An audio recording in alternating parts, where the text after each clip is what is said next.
Kemi Badenoch, thank you very much for joining me in the back of a hackney cab, which kind of begs the obvious question, is it going to be taxi for Starmer after tomorrow's local elections? Well, it could be. We have not seen him anywhere on the campaign trail. He has been hiding because the public don't want him. And, everywhere I go, people shout out to their cars, when are you getting Starmer out? When are you getting Starmer out? He's very unpopular, and he's unpopular because people don't like what he is doing to the country, whether it's on the economy or how he's managing defence, crime.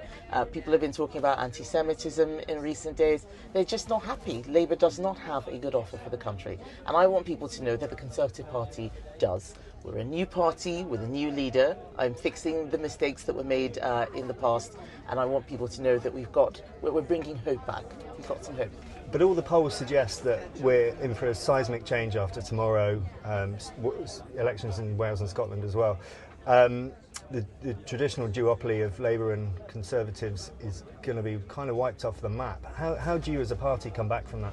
Well, we're currently in a multi-party era, as you rightly say. I don't think it's going to be forever, but that's the era that we're in right now because the public are just angry.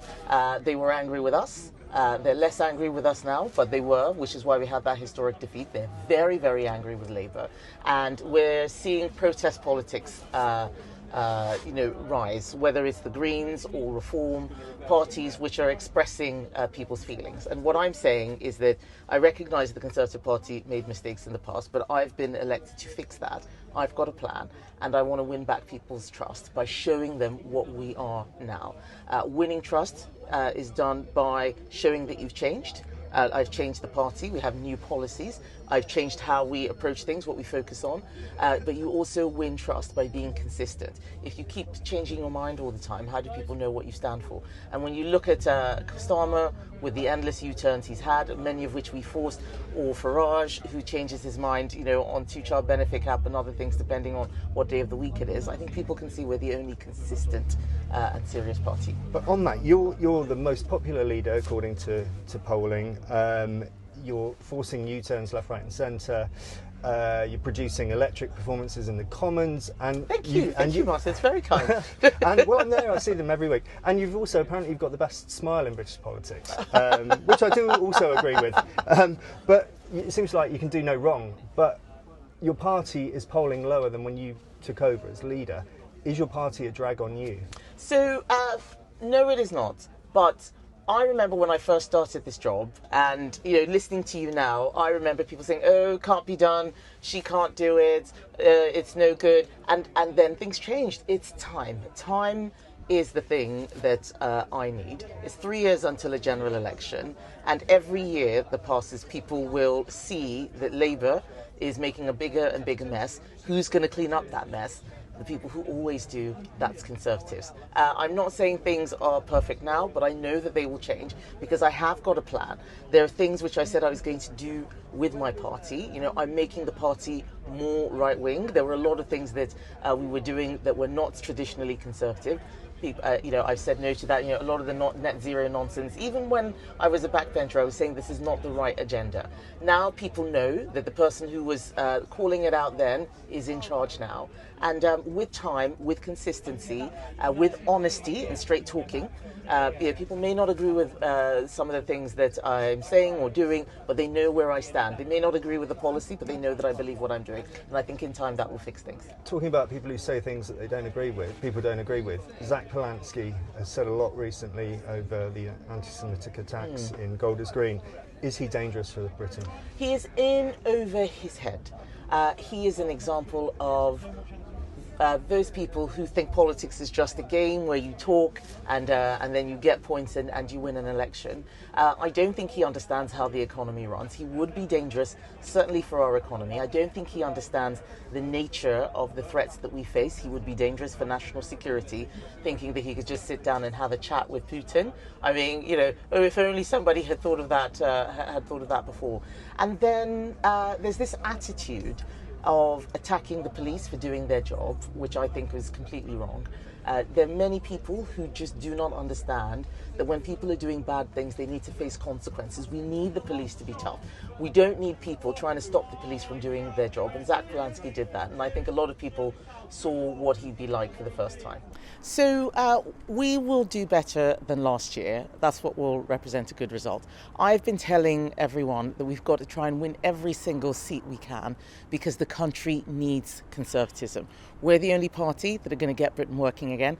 And up and down the country, people love the policies which I've been announcing, abolishing business rates on the high street. I'm here at a foundry. We're talking about energy costs and how hard it is to compete when our energy costs in the UK are more expensive than the rest of Europe. So we've got great policies, keeping the cost of living down, lowering council tax, and that should help our councillors do as well as they can up and down the country. Prime Minister's forces at work. So I think that it's a national emergency. I do think that there are many people who are encouraging the normalisation of hating Jews. And that's why I said we need a moratorium on these marches. They've become a festival of hatred. It's been several years now. It's time for us to stop the climate that is leading to attacks like the one we saw last week in Golders Green or a few months ago in Heaton Park where 2 men were killed in a synagogue. What does success look like for the Tories this week? So we are fighting for every single vote. We're contesting a lot of councils very competitively. I'm here in Wandsworth today. I would love to see Wandsworth go blue again. This was a flagship Conservative council which we lost 4 years ago. But in this era of multi-party politics, there are no safe seats. So we're fighting for every single vote. We're not counting our chickens like parties like Reform are doing. We are telling people the Conservative Party is the only party that has a plan for this country. New party under new leadership with a plan to help fix councils up and down the UK. The opinion poll suggests that you are more popular than your party. Does that show that you actually need to change some of the other personnel at the top of your party? I have got a good team. We are a strong, united team. I'm very pleased with the Conservative MPs who work with me. I'm also very pleased with the councillors who we have who are running councils and those who want to run councils. I think that if people look across the board, many of the people who are causing problems in the Conservative Party have actually gone to Reform. What we have now is a happy, united team with a clear plan for councils, trying to keep council tax as low as possible while delivering the best services, getting cheap power into people's homes, bringing down costs of business, abolishing business rates. That's what the Conservatives are doing today. And you are likely to end up on Friday with fewer councillors than you've got now. That can't count as success, can it? Well, what we're going to see on Friday is what multi-party politics looks like. The two-party era has moved into a multi-party era, but the fact is none of these new parties or Labour have a plan for the country.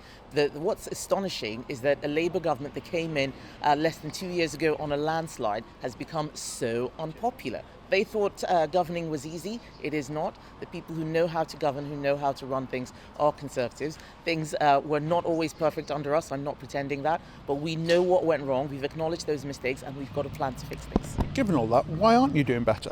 Well, because it's an era of multi-party politics. We just can't compare to 4 or 5 years ago. 5 years ago, when councils across the country were last being fought, we had a vaccine bounce. We were riding so high in the polls, we were winning seats like Hartlepool, which had never been Conservative before. So there will be a natural correction to that. But at the end of the day, who has a plan? Who has an offer? Only the Conservatives do. You've been out and about across the country quite a lot. I've been on a few visits with you over the past few weeks. What have you learned about yourself and about the country, about the party?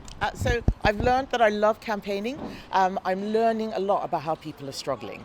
That's one of the things that concerns me, about the cost of living, about how hard it is. Every single business I have gone to, every single business has complained about the jobs tax, that NI increase that Rachel Reeves has brought in.